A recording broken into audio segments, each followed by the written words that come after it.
Hello friends, episode number 8 R K talks में आपका स्वागत है। आज का जो एपिसोड है वो एक तरह से फरमाइशी जैसा ही है। सब लोगों ने कहा है कि वैक्सीन पे ये टॉपिक बनाया जाए। वैक्सीन क्योंकि आज की तारीख में सर्वाधिक चर्चित सब्जेक्ट है। जैसा कि आप सभी जानते हैं, वैक्सीन अभी कोई नया शब्द नहीं है। वैक्सीन की सबसे पहले खोज एडवर्ड जेनर द्वारा 1798 में की गई। उसने सबसे पहले स्मॉल पॉक्स या बड़ी माता के लिए इसकी टीके की आविष्कार किया। जैसा कि आप जानते हैं कि बड़ी माता इस टीके के आने के बाद, स्मॉल पॉक्स के टीके आने के बाद समूल नष्ट हो गई। मेडिकल इतिहास में एक बहुत बड़ा माइलस्टोन था कि बहुत बड़ी बीमारी जड़ से ख़त्म हो गई, इरेडिकेशन हो गया, जड़ से समूल नष्ट हो गई। तो इसी बात को, वैक्सीन को आगे बढ़ाने के लिए लुई पास्चर ने 1881 में फिर ये सजेस्ट किया कि और बीमारियों के लिए भी, स्मॉल पॉक्स के अलावा और बीमारी के लिए भी वैक्सीन बनाए जा सकते हैं, जिससे कि बहुत सारी बीमारियों का जड़ से उन्मूलन किया जा सकता है या उन पर कंट्रोल किया जा सकता है। सबसे पहले अपन ये जानते हैं कि वैक्सीन कैसे काम करता है। भाई, शरीर में अपना शरीर का खुद का इम्यून सिस्टम है, या अपन जिसको डिफेंस सिस्टम कहते हैं, या रक्षात्मक प्रणाली है। जैसे कोई वायरस या बैक्टीरिया का असर शरीर पे होता है, तैसे ही शरीर का इम्यून सिस्टम है वो एक्टिवेट हो जाता है। शरीर का एक तरह से युद्ध की स्थिति आ जाती है। उसमें T cells, B cells, active immunity, humoral immunity और बहुत सारी जो इम्यून सिस्टम है प्लेटलेट्स के लिए, वो शरीर में एक्टिव हो जाती हैं और उसको वायरस और बैक्टीरिया को मारने की कोशिश करती है। वैक्सीन क्या करता है? वैक्सीन के ज़रिए अपन जो एंटीजन शरीर में पहुंचाते हैं, वो एंटीजन शरीर के लिए शरीर को एक तरह से एक्टिव करता है उस जो आने वाले बैक्टीरिया और जीन्स के लिए या वायरस के लिए कि वो आने वाला है।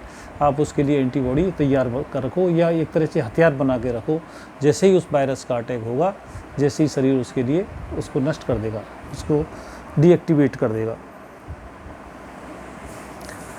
वायरस जो वैक्सीन है वो ज़्यादातर उन बीमारियों के लिए है जो लाइलाज बीमारी हैं एक तरह से, जैसे वायरस या बैक्टीरिया से होने वाली बीमारी हैं जिनका ज़्यादातर होने के बाद ज़्यादातर कोई इलाज नहीं होता है। जैसे कुत्ता से काटने वाली रेबीज है, मम्स है, रूबेला है और हेपेटाइटिस है, पीलिया है, या ऐसी बहुत सारी बीमारी हैं जिनका एक बार होने के बाद इलाज नहीं होता। उनके लिए ज़्यादातर वैक्सीन का यूज़ होता है।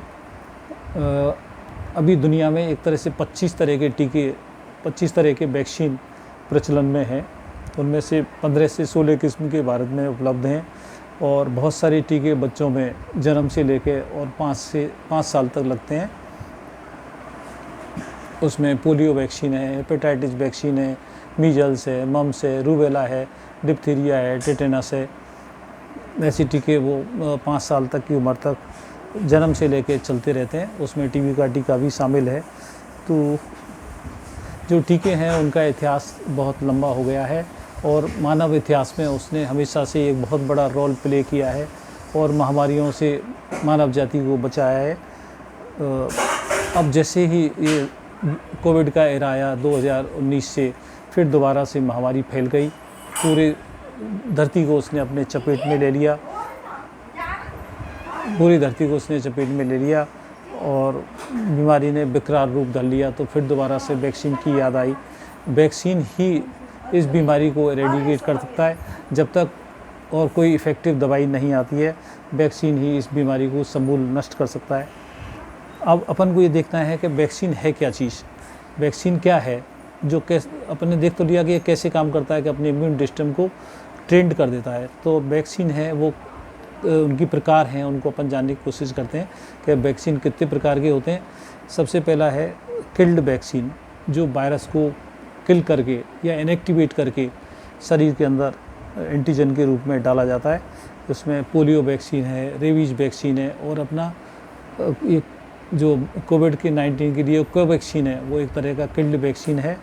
ये serum institute of India Pune द्वारा बनाया जा रहा है। एक किल्ड वैक्सीन है जो किसी भी वेरिएंट के लिए काम करेगा। ये सबसे ओल्डेस्ट टेक्नोलॉजी है, पहले पुराने तरीके से ये इसको बनाया जा रहा है, इसलिए हर वेरिएंट पे ये काम कर रहा है।